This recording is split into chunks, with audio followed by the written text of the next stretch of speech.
बड़े ही गौर से सुनिएगा कि मोमबत्ती जलाकर मुर्दों को याद किया जाता है और मोमबत्ती बुझाकर जन्मदिन मनाया जाता है। वाह रे इंसान, लाइन छोटी है लेकिन मतलब बहुत बड़ा है कि उम्र भर उठाया बोझ उसे कील ले और लोग तारीफ तस्वीर की करते रहे। पायल हजारों रुपए में आती है लेकिन पैरों में पहनी जाती है और बिंदी 1 रुपए की आती है लेकिन माथे पर सजाई जाती है। इसीलिए ये कीमत मायने नहीं रखती, उसका कद भी मायने रखता है। एक किताब घर में पढ़ी गीता और कुरान की आपस में कभी नहीं लड़ती और जो उनके लिए लड़ते हैं वो उनको कभी पढ़ते नहीं है। नमक की तरह कड़वा ज्ञान देने वाला ही सच्चा मित्र होता है, वरना मीठी मीठी बातें करने वाले तो चापलूस भी होते हैं। इतिहास गवाह है कि आज तक नमक में कभी कीड़े नहीं पड़े और मिठाइयों में अक्सर कीड़े पड़ ही जाते हैं। अच्छे रास्ते पर कोई नहीं जाता और बुरे रास्तों पर हर कोई जाना चाहता है।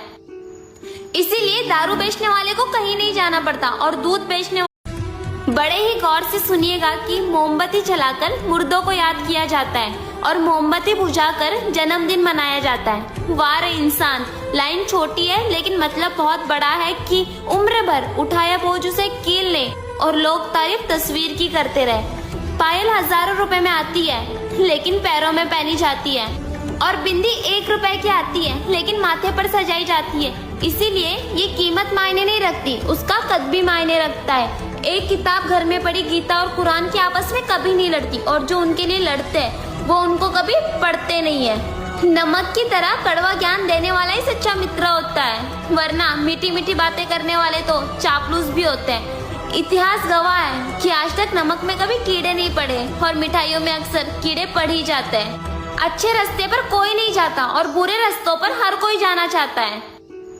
इसीलिए दारू बेचने वाले को कहीं नहीं जाना पड़ता और दूध बेचने बड़े ही गौर से सुनिएगा कि मोमबत्ती जलाकर मुर्दों को याद किया जाता है और मोमबत्ती बुझाकर जन्मदिन मनाया जाता है। वाह रे इंसान, लाइन छोटी है लेकिन मतलब बहुत बड़ा है कि उम्र भर उठाया बोझ उसे कील ले और लोग तारीफ तस्वीर की करते रहे। पायल हजारों रुपए में आती है लेकिन पैरों में पहनी जाती है और बिंदी 1 रुपए की आती है लेकिन माथे पर सजाई जाती है। इसीलिए ये कीमत मायने नहीं रखती, उसका कद भी मायने रखता है। एक किताब घर में पढ़ी गीता और कुरान की आपस में कभी नहीं लड़ती और जो उनके लिए लड़ते हैं वो उनको कभी पढ़ते नहीं है।